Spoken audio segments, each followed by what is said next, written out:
Okay, guys, welcome to chapter 5. We're going to talk about policing in this chapter. It's also the first chapter of Module 2. So I hope Module 1 treated you well, that the quiz wasn't too much for you, and that you had an ability to derive some of your own information as well as what was presented within the text and what we've done through these lectures. As always, these lectures are designed to review at a high level the topics within each chapter. The expectation is that you invest the time into reading the chapter so that you have a solid understanding of what it is that's being discussed and presented. So let's dive right into it. Within chapter 5, we're going to talk about the development of policing in England, which is really the birthplace of law enforcement as we understand it. We're going to compare that to the early policing models in colonial America. We're going to talk about how policing became a professional endeavor instead of just simply a political or labor driven endeavor. We're going to talk about the critical events in policing from the 1960s forward, because that's really where we saw the development of law enforcement as we understand it today. We'll talk about the 4 different levels of law enforcement in the United States. We'll kind of review the prominent federal agencies that exist, and we'll talk about enforcement differences at all 4 levels of government. Finally, we'll talk about public versus private policing, and we'll talk about technology that's implemented and used in law enforcement today. So, policing really began within the British Empire and began as an endeavor for nobles, those within authoritative control over specific areas within England. Here we're talking about the lords, the dukes, the earls, etc. All subjects of the crown appointing their own people to police or subjugate their own citizens living within those jurisdictions. Over time, we began to see those areas known as shires, which look like counties as we would understand it today, become more formalized and further developed. Shire reeves were appointed by the crown to work in specific jurisdictions that, again, look like counties today, and their duties are similar to what we would understand a county sheriff to be today. They were tax collectors. They were keepers of the peace. They were responsible for taking unruly people into custody and presenting them in front of the courts, etc. Much like what we do as sheriffs now. In the cities, prior to formal establishment, watch systems were used that reported to constables. So constables may be appointed over a specific village or community, and they would employ watch systems, people who would keep an eye on different neighborhoods within the community and then report back to the constable if there was a problem. Remember, there's no formal communication systems that existed in this era. So a lot of that was very labor intensive because you had to have more eyes everywhere that could report quickly if there was an issue. A justice of the peace was a position that assisted the Shire Reeve primarily with peacekeeping duties. The Shire Reeve wasn't someone who actively patrolled their specific county. They had an office, they had responsibilities, and they would employ justices of the peace to go out into the public to deter and detect problems. It wasn't until 1829 that we saw the first organized law enforcement agency. This was created through an act of Parliament known as the Metropolitan Police Act. It was introduced by Sir Robert Peel, and the London Metropolitan Police was created. It's based on that agency's principles were based on 9 specific principles known as Peel's Principles of Policing, and it had a balancing act. The Peel's Principles of Policing has a balancing act, and in fact, I think a part of your discussion assignment this week is to consider Peel's Principles of Policing and what those 9 principles are. You're going to have to go outside your textbook to get those specifics.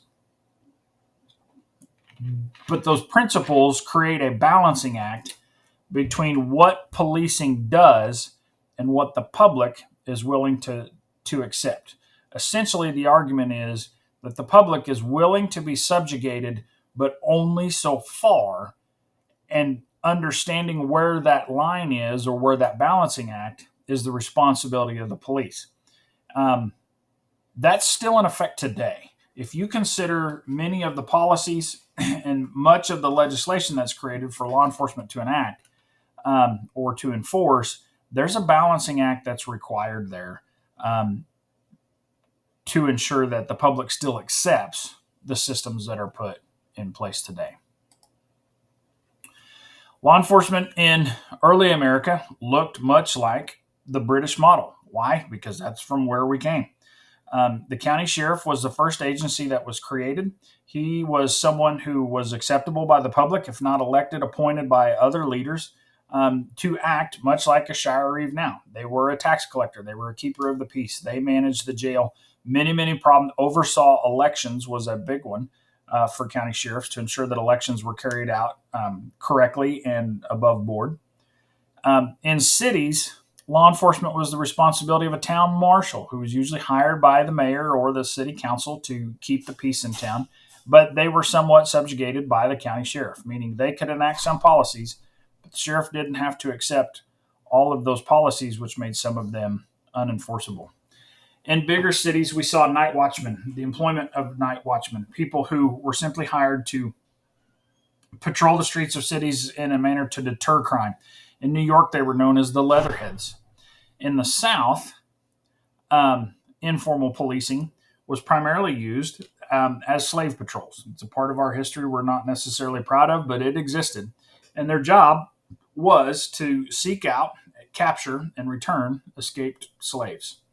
In many cases, because there was no formal policing system, and you might see it in old movies, vigilante systems were leveraged for immediate responses. Vigilante systems looked a lot like posses, where a group of men came together when some abhorrent crime was committed and they needed to seek out the wrongdoers or to go seek justice in a very, very quick fashion. Posses were developed, given a specific assignment, and out the door they went to go accomplish that. The first police department, as we understand it today in the United States, was the Boston Police Department. It was established in 1838. Policing over time started to become a professional occupation instead of simply a political appointment charged with keeping peace over time.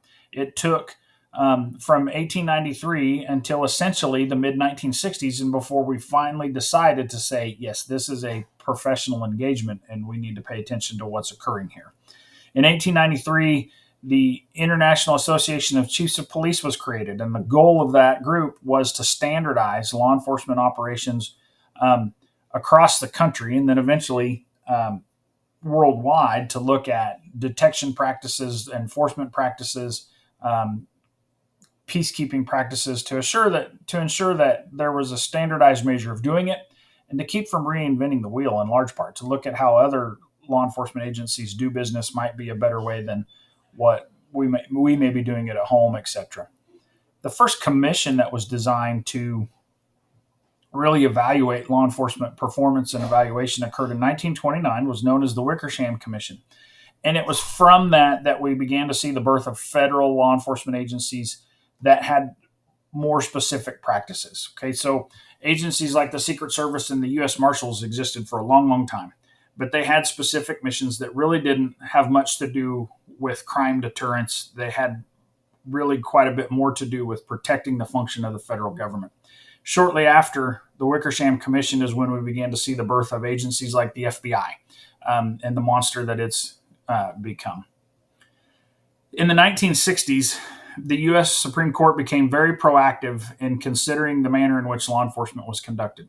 Several cases throughout the 60s and the early 70s were handed down that radically changed how we do business.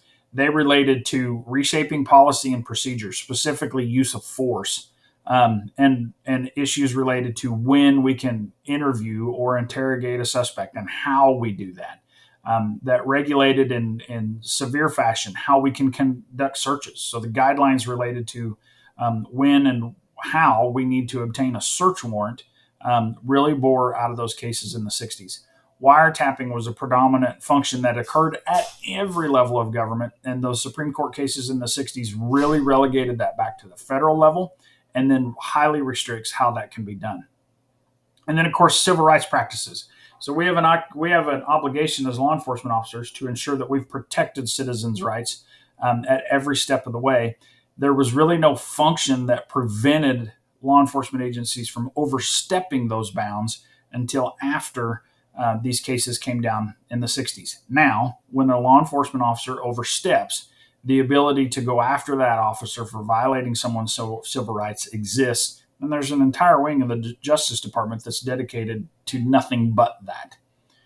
In the 70s, we began to see structural changes that made law enforcement agencies look more paramilitary like they do today than they ever did before. That was usually born out of the need to um, uh, consider crowd control, stop and prevent riots from occurring. Law enforcement needed a better way to organize, supervise, and communicate, and that's predominantly the reason that we began to see the paramilitary structure that we see today. The birth of unions within law enforcement is something that many have thought has existed for as long as unions have existed. Unions began to exist in the 1920s and really formalized and created leverage points in the 1930s, but for public service agencies, that really didn't come about until the 1980s, and they gained significant power. And in Kansas, that's not the case today. But on the East and the West Coast, many of these law enforcement unions have almost as much influential power as the voting public does. The concept of community policing came about in the 1990s, and the basic concept of community policing centers on law enforcement relating to and better understanding the communities in which they serve. And in other words, looking to eliminate the barrier of an us versus them mentality. The concept of the thin blue line really came to light with the birth of police unions, and the concept of community policing was designed to eliminate that barrier that exists. From about 2000 until we understand it today, law enforcement has really worked to leverage technology. So, with the boom and the advent of the internet and our ability to communicate almost instantaneously with anyone in the world, significant challenges have been created related to eliminating organized crime, eliminating drug trafficking, etc. And law enforcement has struggled, as just as any other government agency, has struggled really to keep up with that. And so, in large part, if you look at developmental changes from the year 2000 to today, it has been to look at counteracting the bad effects that an interconnected global community has on crime. There's also been a lot of communication, a lot of discord, a lot of very public discord from 2000 to today related to the legitimacy of the police. And every bit of that has to do with the balancing act between civil liberties and law enforcement's obligation to protect the public.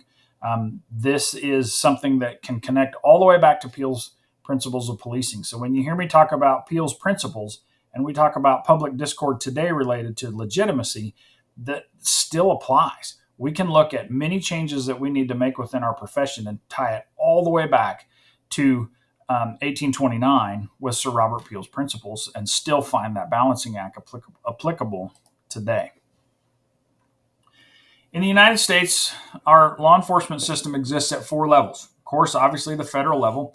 And we like to think of federal agencies as being the big boys, as being the end all be alls, the know it alls, the true experts of what it is that we do. But in reality, federal agencies have specific jurisdictions and specific authorities.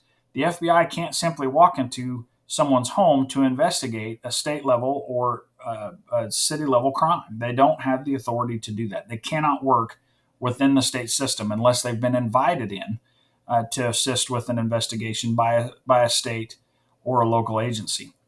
Primarily, those federal agencies are managed by the Department of Justice or the Department of Homeland Security, which have two different organized functions, and we'll talk more about that here in a second. Each state has their own law enforcement systems. But here in Kansas, our state agencies are very, very distinctive. Our most notable state agencies are, of course, the Highway Patrol and the KBI. And the Highway Patrol's function is our state's roads and highways and the traffic that occurs on there. They're full time certified law enforcement officers. They have the authority to arrest for the same crimes that a county sheriff or a city police officer might, but their dedicated focus is primarily on traffic related issues. The KBI was actually created in the 1930s, and its first initial mission given to it was to stop cattle rustling. The first agents of the KBI were county sheriffs who were drafted out of their seats to go work for the KBI um, to go stop cattle theft and cattle rustling throughout the state. It has now grown into an agency that looks more like the FBI than it ever did as a cattle rustling agency. And they do conduct their own investigations, but primarily their role is to serve county sheriffs and city police officers and assist them within their investigations. They bring investigative expertise for specific types of cases, and then of course they operate a laboratory that each and every one of us within the state lean on and use for any kind of lab exam that we may need. Other notable law enforcement agencies are, of course, Kansas Wildlife and Parks. That's our game wardens and our park rangers that we see. So if you're a hunter or fisherman, no doubt at some point you've encountered them.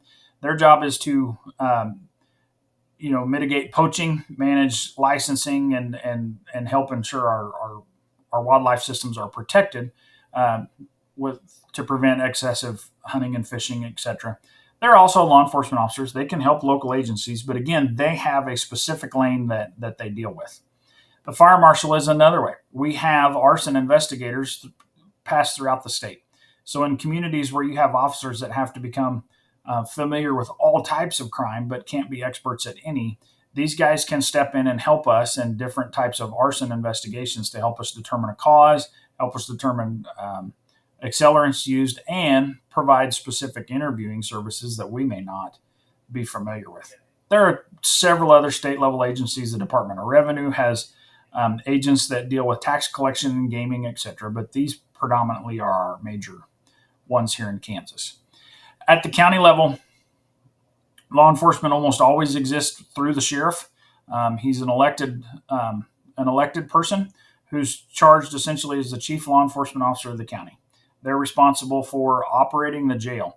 They are responsible for providing service to the court by protecting the court, by providing civil processes for the court, and they're responsible for law enforcement operations in the non-urban areas of a specific county. They've got considerable influence because A, they've been elected by the public, and B, they serve as the leading head for that county. They can help establish law enforcement priorities that are influential on municipalities as well.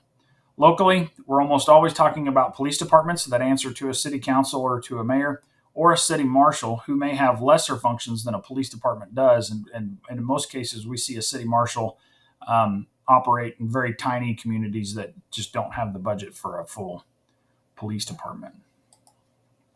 Going back to the federal level, our most prominent federal agencies are, of course, everyone is familiar with the FBI. There are movies and TV shows that are made about them on a regular basis. It was formed first in 24 under J. Edgar Hoover, and he served as the director until he died in the 1970s. But it really became formalized after that Wickersham Commission to establish what it is they should be doing at the federal level. They have jurisdiction over federal criminal investigations. So if it's a federal crime, most likely it is the FBI who's taken a look at it. They have a local focus on things such as bank robberies, because banks are all federally protected, and then crimes that involve commerce across state lines. So if we've got an ongoing crime that occurs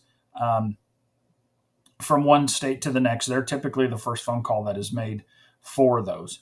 Kidnappings are a case that often we will see the FBI respond to. But many of the other ones, they're an assisting agency after the fact, much like the KBI is. You may have seen an FBI agent giving a press conference after a mass shooting event, but they've only been called there after the fact to look at what happened, what broke down, etc. There also are federal repository for all kinds of data. Any kind of national crime reporting that comes out that has DOJ's name on it was compiled and put together by FBI analysts. The ATF is a federal agency that just about any gun owner is familiar with. They control the sale of unlicensed and licensed firearms at this point, um, unlicensed cigarettes and alcohol. They operate under the Department of Justice, and they have become the federal experts on just about anything firearms or explosives related. And they are, again, investigators after the fact, except for the licensing on. The U.S. Marshal Service is probably the most romanticized of the federal agencies. They typically act at a federal level in the same manner as do sheriffs. They were the first federal agency ever to exist, but their responsibilities include protecting the federal courts, seeking out federal fugitives. They do the witness security programs that exist. They do prisoner transport operations. So, if you've ever seen the movie Con Air, that's an actual function of the U.S. Marshal Service. That's not a fictitious section that was built for the movies that actually exist. And believe it or not, its center hub or its controlled hub for Con Air is based out of Kansas City. They also do asset forfeiture. So if the government, for any reason, is seizing someone's home, car, cash, bank accounts, etc., it's the U.S. Marshal's job to conduct those exercises by court order. Finally, other federal agencies that we think of on a regular basis fall under the Department of Homeland Security. And again, they have specific functions. Customs and Border Protection, that's our folks that are on our borders that are screening visa applications and passports on the way in, either at airports or at our ports of entry. They screen every ship that comes into any port on the east and west coast. They are at the northern and the southern border for physical traffic that comes in. And ICE is usually right there beside them. Customs and Border Protection looks at what's coming in to make sure it meets all federal guidelines. Immigration and Customs looks at who's coming in to make sure it meets all statutes and guidelines as well. Finally, the Secret Service is an agency that we're all familiar with. They used to belong to the Department of the Treasury because their job wasn't just protecting the president and other dignitaries. It was to seek out and eliminate any kind of counterfeit funds. That's still one of their missions today. But because terrorism has become so prominent, they were moved to the Department of Homeland Security. The differences beyond the federal agencies, the differences relate to purpose as well as to jurisdictions. So our state agencies, like the patrol, are created by our state legislatures, but they focus on crime in non-urban areas, and they have specific missions that are given to them that they dive into.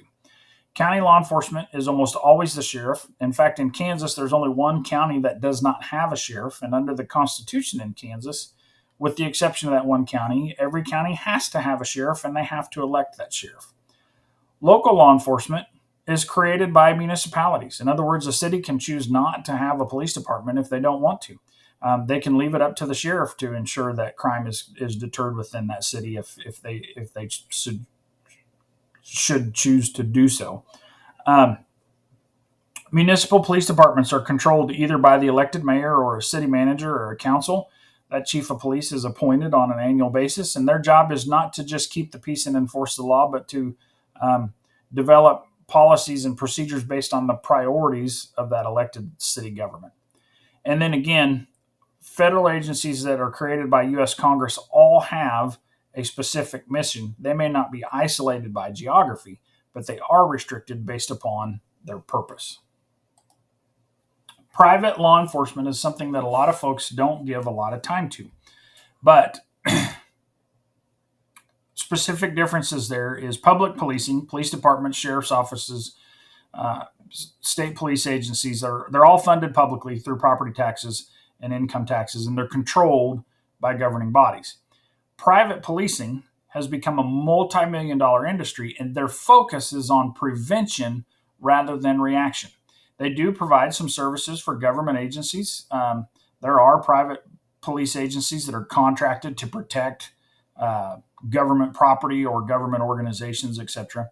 It's selective crime control. In other words, based on the business that has hired them, They have specific functions related to what is that threat.